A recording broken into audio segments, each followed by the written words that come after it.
দীর্ঘ সময় অপেক্ষায় রেখে ঘুষ নিয়েও কাজ করেনি তৃণমূল সরকারের নগর উন্নয়ন দপ্তর। দুর্গাপুরের প্রাক বাজেট অনুষ্ঠান থেকে বিস্ফোরক অভিযোগ তুলেন নগর উন্নয়ন মন্ত্রী অগ্নিমিত্রা পাল। দীর্ঘ সময় অপেক্ষায় রেখেও শিল্পোদ্যোগীদের সমস্যার সমাধান করেনি তৃণমূল সরকারের নগর উন্নয়ন দপ্তর। এমনকি ঘুষ নিয়েও কাজ না করার অভিযোগ তুলেন রাজ্যের নগর উন্নয়ন মন্ত্রী অগ্নিমিত্রা পাল।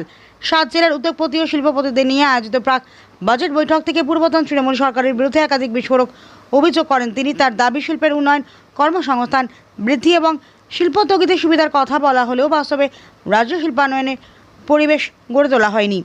অগ্নিমিত্রা পাল বলেন, শিল্প স্থাপনের জন্য উদ্যোক্তাদের সিঙ্গেল উইন্ডো সিস্টেমের আওতায় এনে দ্রুত পরিষেবা দেওয়ার প্রতিশ্রুতি দেওয়া হয়েছিল, কিন্তু বাস্তবে সেই ব্যবস্থা কার্যকর হয়নি। শিল্পোদ্যোগীদের দীর্ঘদিন ধরে বিভিন্ন সরকারি দপ্তরের দ্বারে দ্বারে ঘুরতে হয়েছে। অনেক ক্ষেত্রে ঘুষ নেওয়া হলেও কাজ হয়নি, ফলে শিল্পক্ষেত্রে বিনিয়োগের পরিবেশ নষ্ট হয়েছে এবং বহু শিল্পপতি রাজ্যে বিনিয়োগে আগ্রহ হারিয়েছেন বলে দাবি করেন তিনি। তার অভিযোগ, দীর্ঘদিন ধরে রাজ্যের পরিকাঠামো উন্নয়নের দিকে নজর দেওয়া হয়নি। বহু এলাকায় এবং শিল্প তালুকগুলিতে রাস্তাঘাট বেহাল অবস্থায় রয়েছে। শিল্পাঞ্চলগুলোতে পর্যাপ্ত পরিকাঠামোর অভাব রয়েছে। পাশাপাশি শ্রমিক সংক্রান্ত বিভিন্ন সমস্যা রয়েছে। কাজের সুযোগ কমে যাওয়ায় বহু শ্রমিককে অন্য রাজ্যে গিয়ে কাজ করতে হচ্ছে। এই পরিস্থিতির জন্যই পশ্চিমবঙ্গে নতুন শিল্প গড়ে ওঠেনি বলে অভিযোগ করেন মন্ত্রী। রবিবার বিকেলে দুর্গাপুরের সিটি সেন্টারের একটি বেসরকারি হোটেলে রাজ্য সরকারের উদ্যোগে শিল্পপতি, ব্যবসায়ী এবং উদ্যোক্তাদের নিয়ে এই প্রাক বাজেট বৈঠকের আয়োজন করা হয়। উপস্থিত ছিলেন নগর উন্নয়ন মন্ত্রী অগ্নিমিত্রা পাল, অর্থমন্ত্রী স্বপন দাশগুপ্ত সহ বিভিন্ন শিল্পপতি, উদ্যোগপতি এবং বণিক সভার প্রতিনিধিরা। বৈঠকে উপস্থিত শিল্পোদ্যোগীদের কাছ থেকে সরাসরি বিভিন্ন সমস্যা, দাবি এবং প্রস্তাব শোনেন মন্ত্রীরা। সাংবাদিক বৈঠক করে মন্ত্রী অগ্নিমিত্রা পাল বলেন, রাস্তাঘাট ঠিক করতে হবে, আইন শৃঙ্খলার আর উন্নতি করতে হবে। শিল্প গড়ে তুলতে গেলে পরিকাঠামো উন্নয়ন অত্যন্ত জরুরি, সেই বিষয়ে সরকার গুরুত্ব দিয়ে দেখছে। তিনি আরও বলেন, পুরুলিয়ার চরিদা গ্রামে ছৌ নাচের মুখোশ তৈরি হয়। ওই শিল্পের সঙ্গে বহু মানুষ জড়িত, অথচ একদিন তাদের সমস্যা নিয়ে কেউ ভাবেনি। বৈঠকে সেই বিষয়টি উঠে এসেছে। একই সঙ্গে তিনি দাবি করেন, পূর্বতন তৃণমূল সরকার হাজার হাজার কোটি টাকার ঋণের বোঝা চাপিয়ে গিয়েছে। ফলে নতুন সরকারের সামনে রাজ্যের অর্থনৈতিক পরিস্থিতিকে স্বাভাবিক করা এবং উন্নয়নের ধারাকে এগিয়ে নিয়ে যাওয়ার বড় চ্যালেঞ্জ। তা সত্ত্বেও বর্তমান সরকার শিল্প বান্ধব পরিবেশ তৈরির চেষ্টা করছে। ইতিমধ্যেই নতুন নতুন শিল্প রাজ্যে আসতে শুরু করেছে এবং বিনিয়োগকারীদের জন্য বিভিন্ন সুযোগ সুবিধা দেওয়া হচ্ছে বলে জানান তিনি। মন্ত্রী আরও বলেন, বহু শিল্পপতি জমি সংক্রান্ত সমস্যা রয়েছে। কোথাও জমির মালিকানা নিয়ে জটিলতা, কোথাও আবার প্রশাসনিক কারণে প্রকল্প আটকে রয়েছে। সেই সমস্ত সমস্যা দ্রুত সমাধানের লক্ষ্যে সরকার উদ্যোগ নিচ্ছে। বিশ্ব বাংলা বাণিজ্য সম্মেলন নিয়ে তীব্র সমালোচনা করেন অগ্নিমিত্রা পাল। তার অভিযোগ, করদাতাদের টাকায় বিশ্ব বাংলা সম্মেলন করা হয়েছে। বড় বড় বিনিয়োগের ঘোষণা দেওয়া হলেও বাস্তবে তার প্রতিফলন দেখা যায়নি। মানুষকে শুধু স্বপ্ন দেখানো হয়েছে। তিনি দাবি করেন, শিল্প ও কর্মসংস্থানের অভাবেই আজ রাজ্যের বহু ছেলে মেয়েকে কাজের সন্ধানে ভিন রাজ্যে যেতে হচ্ছে। এই পরিস্থিতি বদলাতে বর্তমান সরকার শিল্প, কর্মসংস্থান, পরিকাঠামো উন্নয়নকে সর্বোচ্চ গুরুত্ব দিচ্ছে বলেও জানান তিনি। দুর্গাপুর থেকে নিমাই দাসের রিপোর্ট, জামালপুর নিউজ লাইভ।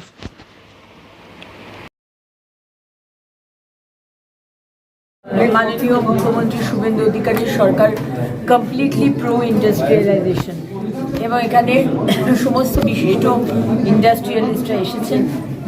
তারা লাস্ট 15 ইয়ার্স কি সমস্যার মধ্যে দিয়ে গেছেন তারা বলছিলেন এবং তারা কি চান সেগুলো তারা বলেছেন। এই সমস্যাগুলো আমরা সলভ করার চেষ্টা করব এবং আমি বলেছি প্রপোজাল পাঠাতে, আমার দপ্তর রিলেটেড যা হবে আমাকে পাঠাতে এবং মাননীয় মন্ত্রী স্বপন দাশগুপ্ত রিলেটেড সাবজেক্টে পাঠাতে। বেসিক্যালি হচ্ছে আমরা ইন্ডাস্ট্রি করতে চাই, তাই সমস্যা থাকলেও কিন্তু if there is a will there is a way. সরকারের উইল আছে, সুতরাং ওয়ে বেরিয়ে যাবে। দিদি, বিদ্যুতের ট্যারিফ নিয়ে বারবার বণিক সভা তৃণমূলের আমলে সরকারের কাছে প্রস্তাব দিয়েছিল, বিদ্যুতের ট্যারিফ অনেক বেশি হচ্ছে, ডিবিসির সঙ্গে একটা বিরাট পার্থক্য। এই ব্যাপারে কোনো আলোচনা হয়েছে? না, এই ব্যাপারে আজকে আলোচনা হয়নি। এটা তো আমাদের শীর্ষ নেতৃত্ব মাননীয় মুখ্যমন্ত্রী আছেন, উনি অবশ্যই এই বিষয়ে চিন্তা করে ডিসিশন নেবেন। আসানসোল এবং দুর্গাপুর দুটো পুরো এলাকাতেই প্রচুর কারখানা বন্ধ কলকারখানা, এইগুলো নিয়ে সেই বিষয় নিয়ে কথা হয়েছে। যে কারখানাগুলো বন্ধ আছে সেগুলো কিভাবে খোলা যায় এবং ইন্ডাস্ট্রি জায়গায় ইন্ডাস্ট্রি হবে। ঢুকতেই গ্লাস ফ্যাক্টরি বন্ধ, জুবিলি মোড় ক্রস করতে করতেই সেন্ট্রেলে, তা করতে ওই পাশ আস্তে আস্তে ব্লু ফ্যাক্টরি, অক্সিজেন ফ্যাক্টরি সবই বন্ধ, কেমিক্যাল। সুতরাং আমরা অবশ্যই চাই যে এই ফ্যাক্টরিগুলো খুলুক।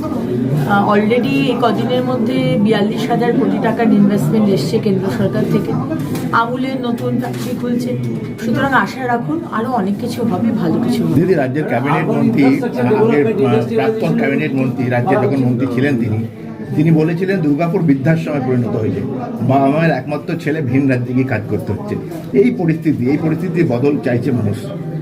বদল তো আমরাও চাইছি। আমরা তো সরকারে আসার আগে আমরা তো বলেইছিলাম যে আমাদের সরকার এলে আমরা চাইবো যে আমাদের ছেলেমেয়েরা যারা বাইরে চলে গেছে, সে অন্য রাজ্যে হোক কি অন্য দেশে হোক, কাজের জন্য, আজকে মাননীয় প্রধানমন্ত্রীর নেতৃত্বে ভারতবর্ষ এগিয়ে চলেছে। We are becoming the third largest economic nation, strong nation. সুতরাং আমরা চাইবো যে আমাদের ছেলেমেয়েরা সবাই ফিরে আসুক এবং বিশ্বাস রাখুন অনেক ইন্ডাস্ট্রি আসবে, কারোর কাজের কমতি হবে না। ডেভেলপ করার কথা ভাবা হচ্ছে ইন্ডাস্ট্রিয়ালাইজেশনের জন্য, to accommodate industrialisation. What type of urban infrastructure development right now is required? দেখুন, একটা ইন্ডাস্ট্রি ডেভেলপ করার জন্য সব থেকে বেশি দরকার হচ্ছে ল অ্যান্ড অর্ডার, এবং তার সাথে সাথে হচ্ছে লজিস্টিক্যাল সাপোর্ট, রাস্তা, রেল, এয়ারপোর্ট, পোর্ট, এগুলো ডেভেলপ করা। তার সাথে সাথে হচ্ছে ইলেকট্রিসিটি, লেবার, এগুলো, এবং the policies of the government. তো সব কিছুই করতে হবে। রাস্তা নেই, আমাদের লেবার আছে কিন্তু সে লেবার অন্য জায়গায় পরিযায়ী শ্রমিক হয়ে চলে গেছে। ইলেকট্রিসিটির সাবসিডি দেওয়া, সেই বিষয়গুলো হারিয়ে গেছে। জল, সেখানেও সমস্যা। ইন্ডাস্ট্রি আনার জন্য ইন্ডাস্ট্রিয়ালিস্টরা রেডি আসার জন্য, যেই মুহূর্তে সরকার বদলেছে ইন্ডাস্ট্রিয়ালিস্টরা আসার জন্য রেডি, এক পা বাড়িয়ে রয়েছে, সেটাই এনারাও বলছেন। কিন্তু ইনফ্রাস্ট্রাকচারাল ডেভেলপমেন্ট আমাদের and we are determined to do it under the leadership of আসানসোলে তৃণমূল কাউন্সিলরের বাবার পেট্রোল পাম্প ইসিএল এর জমিতে, এটা নিয়ে নোটিশ পড়েছে, কিভাবে দেখছেন বিষয়টা? তৃণমূল ভেবেছে। এখানে এলাম দুর্গাপুরে প্রি বাজেট কনসালটেশন। বিভিন্ন ডিস্ট্রিক্টের শিল্প সংস্থা এবং অন্যান্য সংস্থা তাদের কী ধরনের সমস্যা, সেগুলো কোনো বাজেট ভিত্তিক সমস্যা বা কোনো জিনিস আরও বৃহত্তর ব্যাপার, সব কিছুই একটা শুনলাম। কারণ সামনের দিনে পশ্চিমবঙ্গকে যদি উন্নয়নের দিকে নিয়ে যেতে হয়, তাহলে প্রতিটি ডিস্ট্রিক্টে একটা বড় অবদান হতে হবে, তাদের একটা বড় পদক্ষেপ নিতে হবে। এটা শুধু কলকাতা বা শিলিগুড়ি ভিত্তিক চলবে না, সেগুলো তো নিশ্চয়ই অনেক গুরুত্বপূর্ণ জায়গা, কিন্তু দুর্গাপুর যেটা আগে একদম সারা ভারতবর্ষে একটা বিরাট একটা গর্ব ছিল, সেটা তার গুরুত্বটা এখন অনেক কমে গেছে। সামনের দিনে সেগুলোকে কি করে আমরা আবার পশ্চিমবঙ্গের গুরুত্ব আবার কীরকমভাবে ফেরত পাই, সেই জন্যে আমরা মানুষের সঙ্গে কথাবার্তা বলেছি। এইটাই বলে যাচ্ছি যে এই যে ভারতীয় জনতা পার্টির নেতৃত্বে শুভেন্দু অধিকারীর মুখ্যমন্ত্রী হয়ে যে নতুন প্রশাসন এসছে, আমরা একদিক থেকে সবথেকে বেশি বিজনেস ফ্রেন্ডলি এবং ডেভেলপমেন্ট ফ্রেন্ডলি সরকার। আমাদের একমাত্রই লক্ষ্য উদ্দেশ্য পশ্চিমবঙ্গের সামনের দিনে শিল্প সংস্থা অন্যরকম আরও শিল্প এবং অন্য ধরনের পরিকল্পনাগুলো যাতে থাকে, আরও বাড়ে এবং মানুষ কার্যক্রমে ব্যস্ত হতে পারে। ফুল এমপ্লয়মেন্ট যতটা পারা যায় করব, এবং প্রশাসন যেন এই দিক থেকে এক ধরনের রেসপন্সিভ হয়। একটা জিনিস, রাজ্যের অর্থনৈতিক অবস্থা খুব একটা ভালো না। পরিকাঠামো উন্নয়নে কতটা জোর দেবেন আগামী দিনে? দেখুন, বাজেটের কি থাকবে কি না থাকবে সেটা হচ্ছে বাজেটের দিনেই আপনি জানতে পারবেন। ব্যবসায়ীরা কি চাইছেন? অর্থনৈতিক অবস্থা ভালো না তো রাজ্যের, প্রচুর ধার। আপনি তো জানেন, আপনি আমাকে জিজ্ঞেস করছেন সেটাকে মোকাবিলা করার না, সেটা দেখুন বাজেটে যা থাকবে সেটা বাজেটের বাজেটের একটা প্রোটোকল আছে, আপনি জানেন।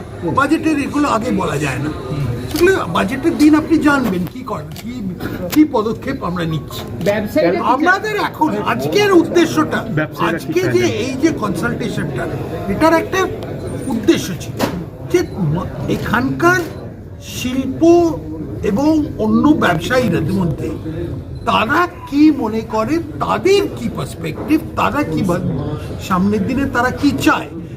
তারা যে যা চায় সবকটা যে দিতে পারবো সেটা আমি ওই বলছি না, কেন আজকে আপনারাও জানেন পশ্চিমবঙ্গ এখন একটা ফাইন্যান্সিয়াল একটা ক্রাইসিসের মধ্যে দিয়েই যাচ্ছে, সেটা আমরা উত্তরাধিকারী সূত্রে আমাদের ওটা বোঝাটা বের করতে হচ্ছে। তো